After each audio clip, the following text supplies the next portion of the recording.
భయ్యా చెప్పండి భయ్యా, సో గేమ్ చేంజర్ సినిమా ఎలా అనిపించింది? మొత్తానికైతే కంబ్యాక్ ఇచ్చేశారు ఆ డైరెక్టర్ గారు, మామూలుగా లేదు, స్టోరీ మాత్రం అదిరిపోయింది. అండ్ గేమ్ చేంజర్కి వచ్చేసరికి రియల్లీ ఇండస్ట్రీ గేమ్ చేంజర్ లాగా ఉంది.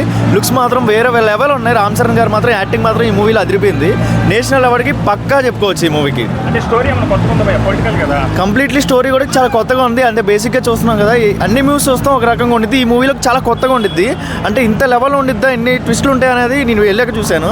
చాలా అంటే చాలా అద్భుతంగా ఉంది. స్టోరీ మాత్రం వేరే లెవెల్. శంకర్ గారికి హ్యాట్స్ ఆఫ్ చెప్పుకోవచ్చు.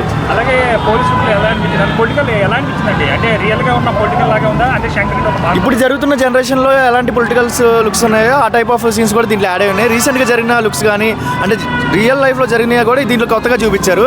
అంటే పొలిటికల్లో కూడా ఇలా ఉంటుందా, ఒక స్టోరీ పరంగా ఇలా ఉంటుందా అని కూడా కొత్తగా చూపించారు ఈ స్టోరీ. సాంగ్స్ ఎలా అనిపించాయండి? ఏంటంటే సాంగ్స్ చాలా కొత్తగా ఉన్నాయి. అంటే ప్రీవియస్లో చూసాం కదా, ఇలా కాకుండా డైనమిక్గా తీశారు ఈసారి.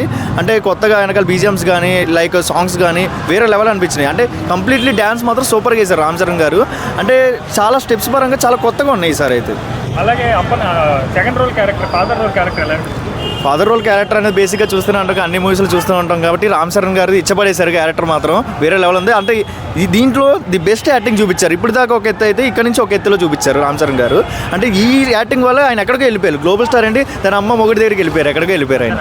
అంతే, తగ్గేదే లేదు అసలు. ఈసారి రామ్ చరణ్ గారు మామూలుగా ఉండదు. నేషనల్ అవార్డు పక్కా ఈసారి ఉండిద్ది, డెఫినెట్లీ వచ్చింది. బికాజ్ ఏంటంటే ఆయన యాక్టింగ్ ఈ రేంజ్లో ఉండిద్దని ఎక్స్పెక్ట్ చేయలేదు అసలు మేము బేసిక్గా. అంజలికి రామ్ చరణ్ గారికి మధ్య రిలేషన్ ఎలా అనిపిస్తుంది? వైఫ్ అంటే ఇది చాలా బ్యూటిఫుల్గా ఉంది. ఒక ఫ్యామిలీ పరంగా చూడడానికి చాలా అంటే చాలా క్యూట్గా అనిపించింది. సో అంజలి గారు కూడా చాలా అద్భుతంగా చేశారు. ఎప్పుడో సీతమ్మ వాటిలో సినిమాలు సెట్లో చూసాం కానీ మళ్ళీ ఇప్పుడు వచ్చేసారు కదా రామ్ చరణ్ గారు. వీళ్ళిద్దరు కాంబినేషన్ బాగుంది. ఇన్ని రోజులు ఈ కాంబినేషన్ ఎందుకు పెట్టలేదని ఆలోచించి వీళ్ళిద్దరు కాంబినేషన్ వేరే లెవెల్ అనిపించింది. అందరూ ఇష్టపడతారు ఈ కాంబినేషన్ మాత్రం. శంకర్ కంబ్యాక్ అనుకోవచ్చా? ఆయన వస్తాడు, ఆయనకి ఇప్పటి నుంచి లైఫ్ అనేది కొత్తగా ఉండిద్ది. ఆయనకి రియల్ లైఫ్ అనేది చాలా సూపర్గా ఉండిద్ది శంకర్ గారికి. సో ఇప్పుడు దాకా ట్రోల్ చేశారు కదా, శంకర్ గారు ది లైఫ్ వచ్చేసింది because of Ram Charan game changer వల్ల. సో అలాగే ఓవరాల్గా రేటింగ్ ఎంత ఇస్తారు? 100/100 సూపర్. అసలు ఇచ్చబడేశారు అసలు ఈసారి. అంటే డ్యాన్స్ పరంగా కానీ యాక్టింగ్ పరంగా కానీ నో వర్డ్స్ అబ్బా చెప్పకల్లా. ఫ్యాన్స్ ఇన్ని రోజులు వెయిట్ చేశారు కదా, వీళ్ళందరికీ ఒక కంబ్యాక్ అనేది ఇచ్చేశారు. సో సూపర్గా ఎంజాయ్ చేశారు అందరూ.